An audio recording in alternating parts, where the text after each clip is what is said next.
Muy buenas a todos amigos, ¿qué tal estáis? Estamos una vez más con el doctor Fernando Sarrais. Muchos me preguntasteis que cuándo volveríamos a tenerlo, pues ya lo tenemos de nuevo aquí.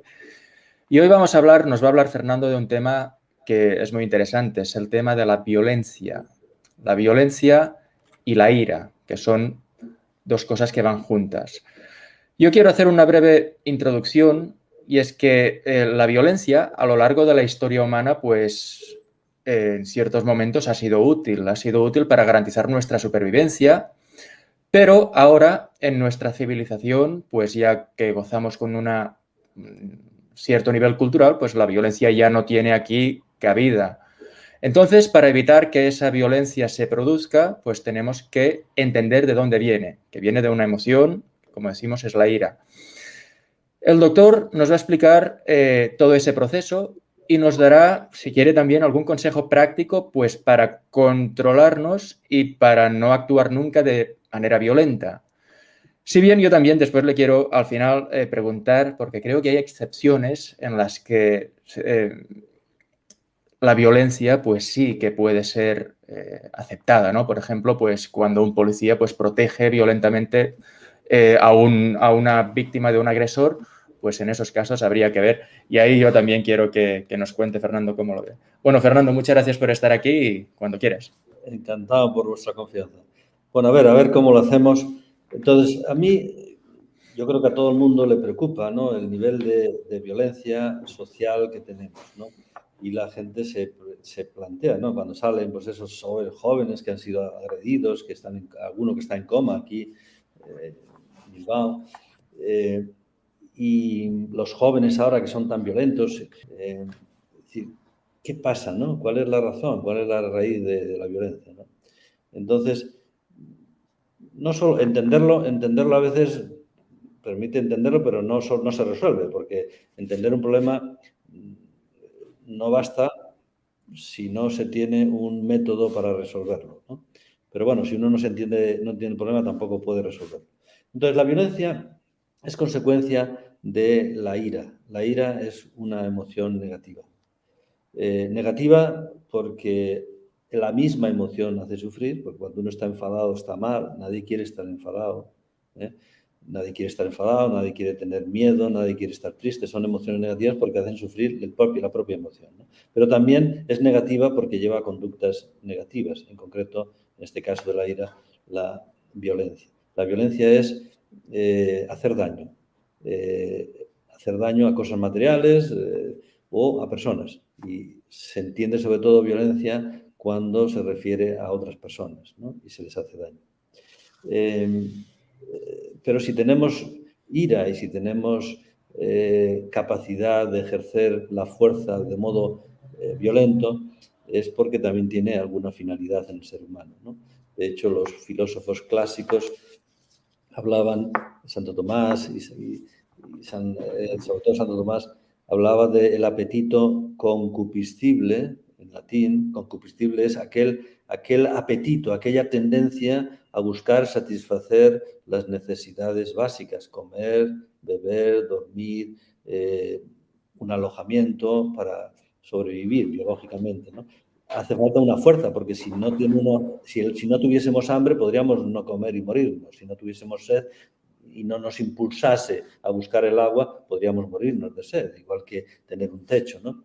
Entonces, apetito concupiscible. Lo que pasa es que la gente, cuando come en exceso, pues tiene obesidad mórbida y tiene problemas. Es decir, hay que tener una medida, hay que tener un control. Y eso lo ejerce la razón, que dice hasta qué medida hay que hacer las cosas, y la voluntad, luego, que ejecuta las indicaciones de la razón. Por lo mismo con la violencia. La violencia, hay un apetito, que no es el concupiscible, sino es apetito irascible, el apetito irascible, porque para conseguir cosas difíciles, para superar obstáculos, para levantarse de las caídas, hace falta esa fuerza, ¿no? Es decir, el apetito irascible es aquel impulso de la naturaleza para superar las dificultades, los obstáculos que me impiden conseguir lo que me van a hacer feliz. Si no, el sujeto se vuelve pasivo, se vuelve apático, se vuelve desinteresado y no consigue nada y no es feliz. Por tanto, en el apetito concupiscible se moriría biológicamente, en el apetito, si le faltase el apetito irascible, se abandonaría la lucha, no lucharía por lo que cuesta, por lo que requiere esfuerzo, por lo que requiere violencia, violentarse a sí mismo para superar los fracasos, los errores, las limitaciones, las dificultades y conseguir cosas valiosas que se llaman y ser feliz. Por lo tanto, tiene su sentido, tiene su sentido. Pero aquí vamos a hablar de aquella ira que genera violencia y hace daño a las personas que nos rodean sin que eso suponga que yo sea feliz. Es solo muchas veces cuando la ira surge cuando una persona está sufriendo o ha sufrido. Cuando está sufriendo o ha sufrido. Entonces, el sufrimiento genera frustración. Esta relación entre la frustración, la ira y la violencia lo han estudiado mucho los psicólogos americanos. Genera frustración, la frustración ira y la ira violencia. Y es una manera de liberarse de la frustración, del sufrimiento, el ser violento. Dar una patada a una cosa, dar un portazo, dar un puñetazo en la mesa, romper un plato. Libera, es lo que se llamaban los griegos, hablaban de la catarsis, que uno la puede liberar haciendo un acto de violencia contra cosas, o con... Dicen, no sé exactamente, yo no lo he visto, pero dicen que hay algunas empresas que tienen una habitación insonorizada, donde además hay un punching ball, que cuando uno está muy frustrado, está sufriendo el acoso o la exigencia o el estrés de la vida laboral, y que entra allí y empieza a insultar a quien sea, al jefe, lo que sea, que no se va a oír porque está insonorizado, o da puñetazos al muñeco al punching ball, se libera de la violencia contenida y sale y puede volver a cargarse otra vez de frustración y de ira y puede volver a entrar en la habitación, pero para no hacer daño a los demás, ¿no?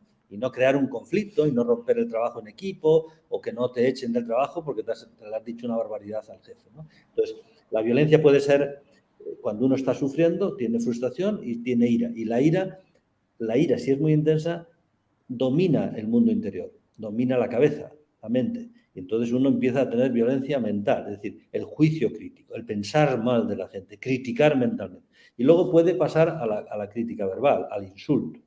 Y después puede pasar al daño físico, a la violencia física. Entonces, sufrir, frustrarse, ira, violencia mental, verbal, física. Entonces,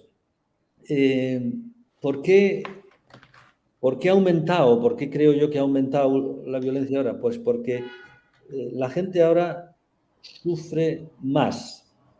¿En qué sentido? No está acostumbrada a sufrir y, por lo tanto, no tiene resistencia al sufrimiento. Y cuando sufre, sufre muchísimo. Igual que los niños pequeños, que todavía no han aprendido a sufrir bien, y entonces cada vez que no le das un caramelo o le dices, se coge una rabieta, empieza a gritar y empieza a pegar patadas y puede pegar a la gente, porque son niños, todavía no saben sufrir y aguantar el sufrimiento sin la ira y sin la violencia.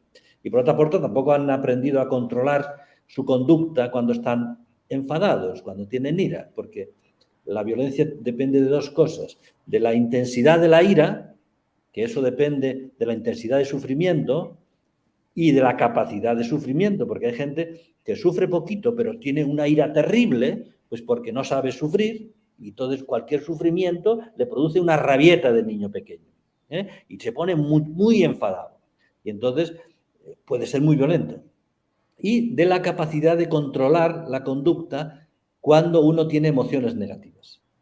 No solo la ira, la violencia, sino también el miedo, no mentir o no huir. Porque hay gente que tiene tan miedica que huye cada vez que tiene miedo a sufrir, claro, es miedo a sufrir. Y entonces se hace un cobarde, o se hace un mentiroso, ¿no?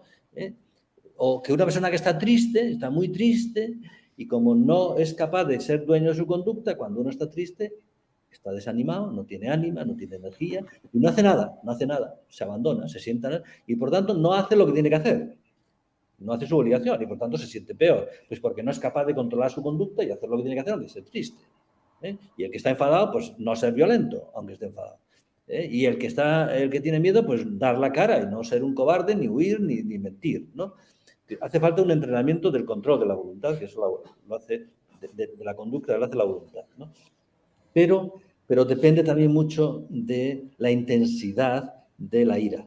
Y la ira, la intensidad depende de la reacción ante el sufrimiento. La gente que tiene tolerancia a la frustración, que tiene resiliencia, como se dice ahora, antiguamente se hablaba de resignación cristiana, pues cuando sufre lo lleva mejor. No se llena de rabia, de frustración, y no se llena de ira o de rabia, ¿no? Porque la ira, cuando es muy intensa, porque uno no la controla con la voluntad, pues se llama cólera o se llama rabia. Y hay gente que por un ataque de cólera es capaz de matar a alguien. Tanto es así que antiguamente, ahora ya no es una eximiente legal, pero antes a las personas que cometían violencia intensa contra otras personas, incluso mataban en un ataque de ira, comprobada el ataque de ira, ataque de cólera, se hablaba de trastorno mental transitorio, porque es que estaba obcecado por la ira. Ahora en el libro, Daniel Goleman, el famoso psicólogo americano que ha puesto de moda la inteligencia emocional, en su libro, Inteligencia Emocional, dice repetidamente que las emociones, la afectividad, sobre todo las emociones, más que los sentimientos, porque las emociones son más intensas que los sentimientos, tienen la capacidad de secuestrar la mente racional. Te la quitan durante un tiempo. Te obnubilas por el pánico, por el miedo cuando es pánico, la ira cuando es cólera, es decir, porque es muy intensa y entonces el sujeto ya no piensa racionalmente, es pura emoción. Y entonces puede hacer barbaridades. Entonces, es importante tener un control de la afectividad para que no surjan esas emociones tan intensas, que antiguamente se llamaban pasiones. La filosofía hablaba de pasiones, porque se padecen, te cogen y no puedes evitarlo, te atrapan, pero siempre en relación con estímulos externos que son negativos, que es el sufrimiento, ¿no? Entonces, hay que aprender desde pequeñito, desde niño, hay que aprender a sufrir bien. Es lo que el refrán castellano dice, aprender a poner buena cara al mal tiempo, o al mal tiempo buena cara, literalmente es al mal tiempo buena cara, ¿no? Y que se relaciona con el refrán, la cara es el espejo del alma, y por lo tanto todos los espejos reflejan una imagen, y la cara, la imagen que refleja, no es si soy de izquierdas o de derechas, o si soy del Madrid o del Barcelona, o si soy médico o abogado, lo que reflejan es la afectividad. Si estoy triste, si estoy enfadado, si estoy aburrido, si tengo vergüenza, es decir, la afectividad. La cara refleja la afectividad. Por lo tanto, poner buena cara al mal tiempo es afectividad positiva, que es paz y alegría. Y el mal tiempo es sufrir. Si uno aprende desde pequeñito a sufrir, sin dejar que crezca la ira o la tristeza o el miedo, en la vida adulta tiene una menor resonancia emocional el sufrimiento y por lo tanto genera menos frustración, menos ira y tiene menos riesgo de ser violento y tiene más posibilidad de ser pacífico. Es una educación para ser pacífico, para no ser violento. Es el pacifismo, ¿no?, que estuvo de moda después de la guerra de Vietnam, el pacifismo, haga el amor pero no la guerra, ¿no? Es decir, ama, pero no hagas daño, ¿no? Porque la violencia hace daño, es una falta de caridad, una falta de amor a los demás. El amor es hacer feliz a las personas que quieres, ¿no? Entonces, bueno, eso siempre ha estado ahí, porque tiene que formar parte de la educación de las personas jóvenes, ¿no? Aprender a sufrir. Y hoy en día, como en la educación y en la sociedad, el lema es no sufrir, porque se trauman los niños, porque no sé qué, que se van a quedar tarados para toda la vida, que no sufran. Porque claro, si no sufren, no aprenden a sufrir con buen humor. Yo no digo que haya que hacerles sufrir, sino que hay que dejar que los sufrimientos que le tocan, si se cae al suelo, pues que se levante. Si le cuesta subir las escaleras, pues que las suba y que le cueste. Yo no le voy a subir las escaleras porque si le estoy protegiendo, no sabrá sufrir y por lo tanto tendrá una sensibilidad excesiva al sufrimiento. Y cada vez cuando luego sufra con la vida adulta, porque la vida es dura, porque hay que sufrir, hay gente mala que te hace sufrir, o se cometen errores y fallos. Antes de hacer las cosas bien hay que cometer errores y fallos, y los fallos hacen sufrir. Como no se puede sufrir, va a tener una frustración enorme y va a tener una ira que será cólera o rabia y será violento. Y lo pagará con los que más quiere, que son los que tienen alrededor, porque vas a descargar eso, tu ira, contra los que más, con los más próximos, que son los que te quieres. Y por tanto, después de hacer daño a los que más quieres porque no has sabido contenerte, no has sabido contener la ira ante el sufrimiento y luego no has sabido contener la violencia, la conducta de violencia por la ira, pues al final vas a hacer sufrir y luego te vas a sentir culpable. Y el sentimiento de culpa hace sufrir también, mucho, mucho. Y por lo tanto, sufres frustración, ira y hace sufrir a los demás y luego te sientes tú otra vez sufriendo porque te sientes culpable, ¿no? Y entonces te das cuenta, llega un momento en que te das cuenta de que no mandas en ti, no mandas en ti. Eres una marioneta, de estas que se mueven con hilitos y una mano, ¿no? Eres una marioneta emocional. Que el mundo te provoca emociones, una de ellas la ira, otra el miedo, la tristeza, y luego te comportas en función de esas emociones. Y por lo tanto dejas de ser un ser racional y dejas de ser un ser libre porque estás dependiendo emocionalmente del mundo. Por lo tanto, no te sientes protagonista de tu vida y no puedes ser feliz, ¿no? Es verdad que, ya digo, la ira tiene esa posibilidad de hacer esfuerzos, de violentarte a ti mismo para superar los obstáculos, pero no de violentar a los demás, salvo que sea también para defender tu propia vida, ¿no? Entonces, siempre se ha aceptado, incluso en las películas, ahora ya las películas, que son siempre, en las películas se refleja un poco la cultura, los valores, ¿no? Y el bueno de las películas engendra o representan los valores, ¿no? El bueno es bueno, el malo es malo, el malo tiene que tener... Y entonces el malo no puede ser violento, pero el malo puede defenderse y por eso sí que está bien visto, y en la sociedad también, la violencia defensiva, pero no la violencia agresiva o proactiva, ¿no? Para meter miedo a los demás, para que me tengan miedo, como el bullying o el mobbing, ¿no? Para que me dejen solo, ¿no? Entonces que se vayan, porque me tienen miedo y me dejarán solo en el trabajo, entonces triunfaré, o en la escuela, los niños que son menos inteligentes y que sacan menos notas, pues son menos valorados, y quieren de alguna manera destacar. ¿Y cómo destacan? Por la fuerza física. Y entonces los demás no le admiran porque sea buen deportista o porque sea muy listo y muy buena nota, pero le tienen miedo y por lo tanto le respetan por el miedo, pero no le respetan por la admiración y por el cariño, sino por el miedo, ¿no? Pero claro, el miedo, como ya hace sufrir, si yo tengo miedo a una persona porque me amenaza o porque o ha sido violento, entonces yo le respetaré porque no quiero que me haga daño, porque le tengo miedo, pero como me hace sufrir no lo voy a querer, porque es muy difícil querer a alguien que te hace sufrir, ¿no? Puedes quererle antes de que te haga sufrir y después, cuando te hace sufrir, seguir queriéndole, porque eres muy magnánimo, pero es muy difícil acercarse a una cosa de entrar y querer algo que te hace sufrir. Por lo tanto, esos niños o esas personas que hacen bullying o mobbing, es decir, que meten miedo a los demás para que les respeten, serán respetados por el miedo, pero no son queridos, no son queridos. Y si no son queridos no pueden ser felices, porque para ser felices hace falta que nos quieran, ¿no? Si una persona, por ejemplo, ya por la educación que ha tenido, por circunstancias, pues resulta que es una persona que tiene tendencia a ser violento y escucha esta charla y se identifica en sí mismo en las palabras y dice, bueno, pues yo sí. ¿Qué consejos le darías a una persona que tenga facilidad a ser violento? Bien, entonces, hay refranes, ¿no? Yo me sirvo a veces de los refranes porque es sabiduría popular, ¿no? Los refranes te indican un saber del pueblo, ¿no? Entonces, hay un refrán que dice, el que algo quiere, algo le cuesta. Entonces, tiene que emplear ese apetito irascible, ese violentarse a sí mismo, más que violentar a los demás, para lograr adquirir ese autocontrol, ¿no? Ese autocontrol.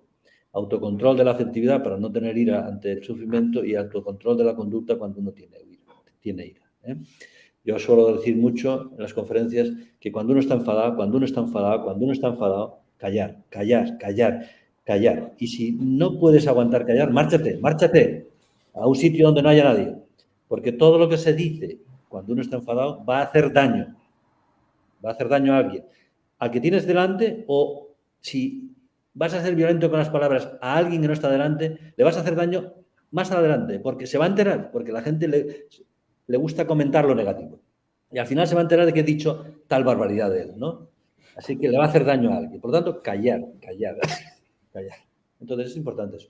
Entonces, ¿cómo? Pero todo es un entrenamiento. El que algo quiere, algo le cuesta no solo un momento ni un día, le cuesta una temporada. Tan larga temporada como la temporada que lleva sin controlarse. Proporcional. Entonces, ¿cómo se consigue? Pues como se consigue tener un cuerpo 10, ¿no? ¿Cómo se consigue tener unos bíceps? El otro día salía, hace ya un tiempo, ¿no? El famoso jugador, el niño, ¿no? El niño Torres, ¿no? Se ha puesto cachas. La transformación del niño Torres, ¿no? Pues ya se habrá dedicado horas y horas de gimnasio, porque eso, tener ese cuerpo requiere horas y horas. Pues bueno, hay que dedicar horas y horas al gimnasio mental, ¿no? Entonces, en concreto, hay que aprender a sufrir las pequeñas cosas, las pequeñitas cosas, con paz y alegría. Por ejemplo, le digo eso, lo pongo mucho ejemplo y por eso me viene a la cabeza rápidamente. Una persona que está en un semáforo y se pone verde y no se da cuenta y le pita el de atrás y se enfada y quiere que lo que tiene que darse cuenta es, ojo, pero ¿cómo es posible que un pitido te ponga así? ¿No te das cuenta de que no mandas dentro de ti, que manda el pitido? No puede ser. Así que a partir de hoy, cada vez que estés en un semáforo y se ponga verde, no arranques hasta que te pite el de atrás. Y cuando te pite el de atrás, arranca. Porque tienes que entrenarte en que no te enfades. Entonces, cuando no te enfades porque te pites de atrás, ya puedes arrancar cuando se ponga verde, porque ya lo has superado. Otra cosa, el que me hagan esperar. Es que a mí me pone frenético si me hacen esperar. Bueno, pues venga, vamos, esto hay que superarlo, ¿no? Entonces, venga, voy a ir a un sitio, voy a llegar 5 minutos antes y que me hagan esperar 5 minutos. No es que me hagan esperar, es que espero yo 5 minutos porque he llegado 5 minutos. Que voy a estar tranquilo. Y dice, no puede ser que me hagan perder el tiempo porque me hacen esperar, pero también me hagan perder la paz y la alegría porque me enfado. No puede ser. Así que voy a ir mentalizado, súper mentalizado, de que aunque me hagan esperar 1 hora, no me voy a enfadar. O gente que está ahora que las colas para coger el autobús porque no sé qué, y entonces el típico listillo, que hay una cola larga, entonces ve allí y ve a una chica, no sé cuántos, y se pone a dar conversación a la chica como haciéndose ver que la conoce y que ella le estaba reservando el sitio para colarse, ¿no? Pues uno puede enfadarse y decir, es que este tío, decir, bueno, muy bien, pues voy a perder un tiempo, porque se me va a adelantar, pero no voy a perder la paciencia. Igual le digo algo, pero sin enfado. Igual no le digo nada, pero no me voy a enfadar, porque primero es mi autocontrol, mi vida interior, mi mundo interior. No vaya a ser que un tío que se me cuela me enfade, un pitido en un semáforo me enfade. No puede ser, porque al final me voy a enfadar cuando haga una cosa gorda, ese día mato a alguien, ¿no? Porque no estaré enfadado, estaré encolerizado. Entonces, venga, vamos a sufrir las pequeñas cositas de cada día que me ponen una multa o que me dicen, oiga, la mascarilla y tal, usted. Entonces, pues mira, no sé, igual pues me pongo la mascarilla o no me la ponga, pero no me voy a enfadar porque me hayan echado en cara que no llevo la mascarilla no sé dónde. Voy a aprovechar toda esa oportunidad, pero para eso requiere estar mentalizado, de que quiero tener una mente 10, de que quiero ser cachas psicológico y perder la paz y la alegría, no ser cachas, es simplemente ser una marioneta del mundo, ¿no? No sé si me Sí.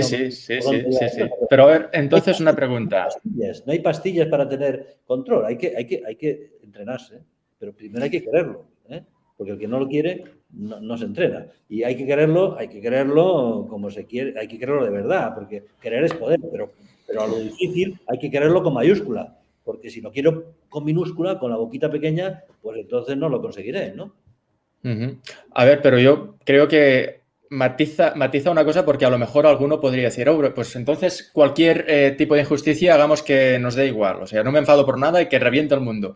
no quieres decir eso tampoco, ¿no? O sea, si por ejemplo tú ves una injusticia en algún momento, no te tienes que enfadar, pero tienes que reaccionar también, ¿no? Sí. Entonces, em, el sufrimiento nos va a hacer sufrir, nos va a hacer sufrir. Y las injusticias nos hacen sufrir. ¿De acuerdo? Eso es así, porque queremos lo bueno y como no, eso no es bueno, pues sufrimos.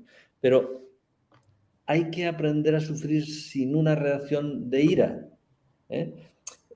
Por lo menos una reacción de ira intensa o duradera. Es decir, controlada, con la voluntad. Es decir, y entonces, si uno tiene esa ira buena de eso es una injusticia y eso hay que hacer algo porque siento el impulso irascible a superar un mal,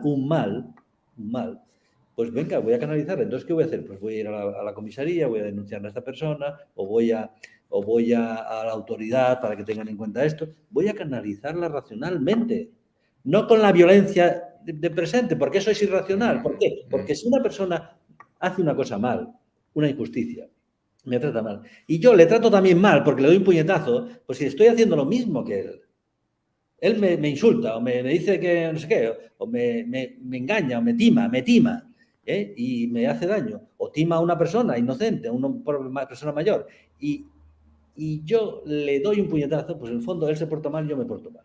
Pero yo lo que haré es decir, oiga, mire, no le time a esta persona, eso no es así, o le puedo agarrar o le puedo quitar lo que haya timado con fuerza física, pero no con violencia agresiva, en el sentido de hacerle daño, ¿no? Es decir, que hay que utilizar esa frustración que genera el mal y esa ira controlada para canalizarla racionalmente dentro del marco de la ley y de la racionalidad, ¿no? Porque claro, si una persona me insulta y yo le doy un puñetazo, pues me ha insultado y yo le doy un puñetazo. Es decir, que no sé si es proporcional, pero en el fondo le he hecho también mal. Cuando dice el refrán que no hay peor desprecio que no hacer aprecio, ¿no?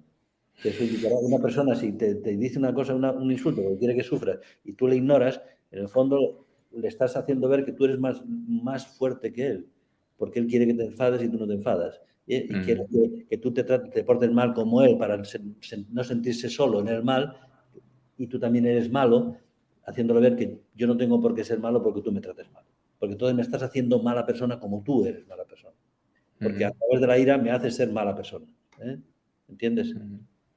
Vale. Luego habría cosas concretas, pero sí que es verdad que el sufrimiento te puede generar un impulso a hacer un esfuerzo, una violencia a ti mismo para dar la cara y defender al inocente, pero dentro de la racionalidad, no con una violencia que no sea racional, ¿no? Que sea impulsiva. Claro. Perfecto, sí. Yo, de hecho, lo que te quería preguntar, pero lo acabas de responder, era cómo, por ejemplo, si tú resulta que en el trabajo o en el autobús, pues hay una persona que es violenta, cómo interactuar o cómo reaccionar o cómo tienes tú que gestionarlo. Pero creo que lo has dejado más o menos claro ya. Hay que decirle, oiga, mira, eso no está bien y tal. Entonces, si él te agrede, pues tú te defiendes. Eso es fácil. Pero te defiendes proporcionalmente. Y luego lo que haces es denunciarlo. Es decir, la violencia defensiva, defender tu propia casa o defender a un hijo tuyo que le quieren, eso, pero dentro de la racionalidad, de la proporcionalidad, ¿no? Pero eso que hacen a veces que se ve en las manifestaciones, porque la gente está frustrada porque no tiene trabajo o por lo que sea, o porque la sociedad no le consigue los cuantos, y hacen una manifestación y se dedican a romper cristales o mobiliario urbano, ¿no? Es decir, pero oiga, pero es que estamos rabiosos porque no nos conceden no sé qué. Sí, pero oiga, pero eso es irracional, ¿no? Romper mobiliario urbano que lo vamos a pagar todos con los impuestos, ¿no? Romper los escaparates de una tienda que no le ha hecho a usted nada, ¿no? Que sufra como nosotros sufrimos, pero eso no es racional, eso es emocional, ¿no? Por lo tanto, usted está reduciéndose a la animalidad, porque si deja de ser racional es solo animal, ¿no?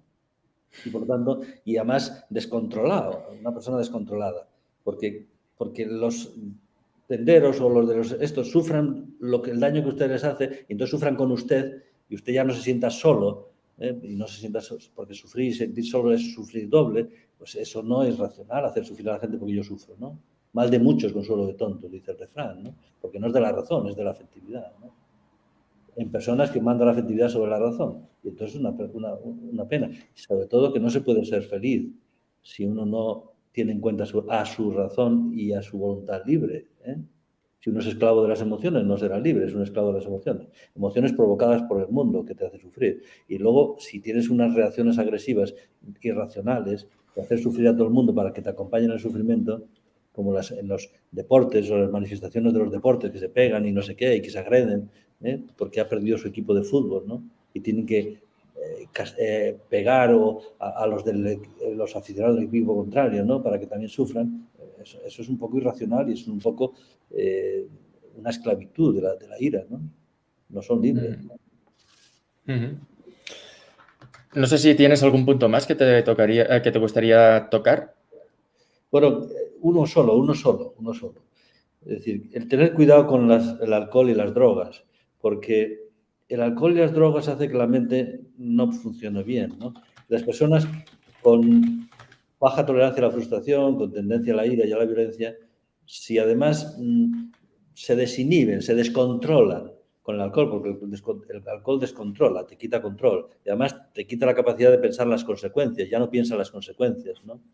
Pues puedes hacer mucho, o las drogas que te hacen sentir, sobre todo los estimulantes, que te hacen sentirte omnipotente, poderoso, ¿no? Y entonces puedes llegar a hacer barbaridades, violaciones, decir, ojo, porque una persona con tendencia a la violencia, porque no se controla, el alcohol y las drogas le puede multiplicar su capacidad violenta por 10 y por 100, como es lo que ocurre, ¿no? Muchos jóvenes, sobre todo los varones, que los hombres son los varones son más violentos porque tienen más testosterona, ¿eh? La testosterona es la hormona de la energía, de la potencia, por eso lo hace físicamente, muscularmente más potente que las mujeres, porque tiene testosterona, ¿no? Entonces los jóvenes adolescentes que tienen un derroche, es decir, muchísima testosterona y además que todavía no tienen control de sí mismos, pues si beben alcohol, la testosterona, las peleas en la adolescencia y en la juventud son terribles, ¿no? Entonces hay que tener cuidado con el alcohol y las drogas porque descontrolan al ser humano más. Y después también yo quería comentar una cosa, ¿no? Creo que el fenómeno de las redes sociales, a mí me da la sensación, Fernando, que esto también está contribuyendo a que cada vez haya como un ambiente de más crispación, ¿no? Porque allí es como que no hay filtro. Pero todos estos comentarios y todos estos debates y discusiones y la gente que sin filtro te insulta y tal, queda ahí registrado en las redes sociales y no acontece nada físicamente, pero en el fondo sí que nos crispa, creo yo, a nuestro propio carácter y vamos cabreados al curro o después cuando llega tu familia a casa, pues lo pillas con ellos, ¿no? ¿No crees que pasa también un poco esto? Y también el modelado en psicología, sobre todo psicología la conductista, está el modelado. La gente, el ser humano tiene un fuerte impulso a la imitación, ¿eh? Porque así aprende, uno aprende imitando, ¿no?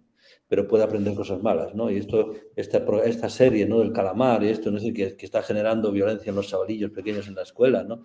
Es decir, que ver violencia y los jóvenes ven en las películas muchísimos asesinatos, muchísimas peleas, lógicamente hace que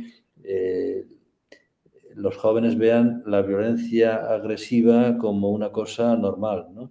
Igual que se ve como normal el sexo ahora lúdico, ¿no? De utilizar el sexo caprichoso para sentirme bien, al margen de que tenga que ver con la generación de la vida y todas esas cosas, ¿no?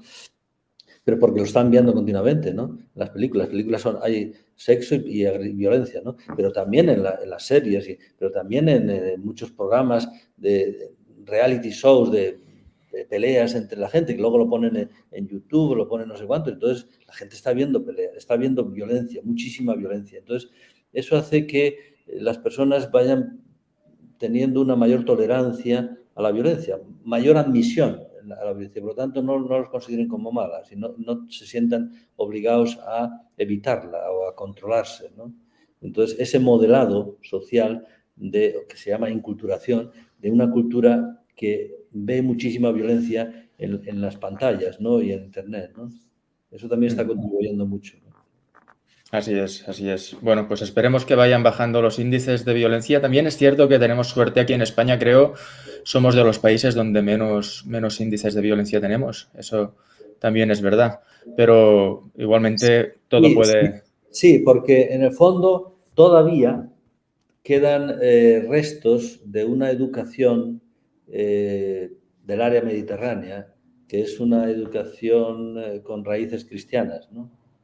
Aunque se ha perdido muchísimo, pero sigue en el background profundo, en el underground profundo, el tema de la caridad, ¿no? Amar al prójimo como uno mismo, que se predicó durante mucho tiempo y todavía hay mucha gente que la caridad, ¿no? La caridad, ¿no? Y entonces querer a los demás. Por eso en España hay mucho altruismo también, que es el resto de eso, muchas ONGs, porque en el fondo hay un fondo de caridad, ¿no? De altruismo, ¿no? De altruismo, que queda ahí. Pero eso se puede ir perdiendo, porque como ahora ya no se predica la caridad y no se predica, bueno, se predica la tolerancia. La tolerancia ha sido el sustituto de la caridad. La tolerancia, es decir, tolerar a la gente, no agredirla, ¿no? Pero es que no es suficiente la tolerancia, ¿no? Si uno no se controla su capacidad de sufrir y su capacidad de sufrir sin tanta frustración y sin tanta ira, ¿no? Así es. Bueno, pues Fernando, muchas gracias por esta charla y tenemos que hacer más, tenemos que recuperar el ritmo, ¿eh? Sí, sí, aquí hay que dar al máximo, hay que intentar, antes de que el Alzheimer nos quite las ideas, hay que dejarlas plasmadas en algún sitio, ¿no? Si no, llega el Alzheimer y te roba todo lo que has aprendido después de tantos años de estudio, de trabajo, etcétera, ¿no? Bueno, así es. Bueno, pues nada, ha sido un placer.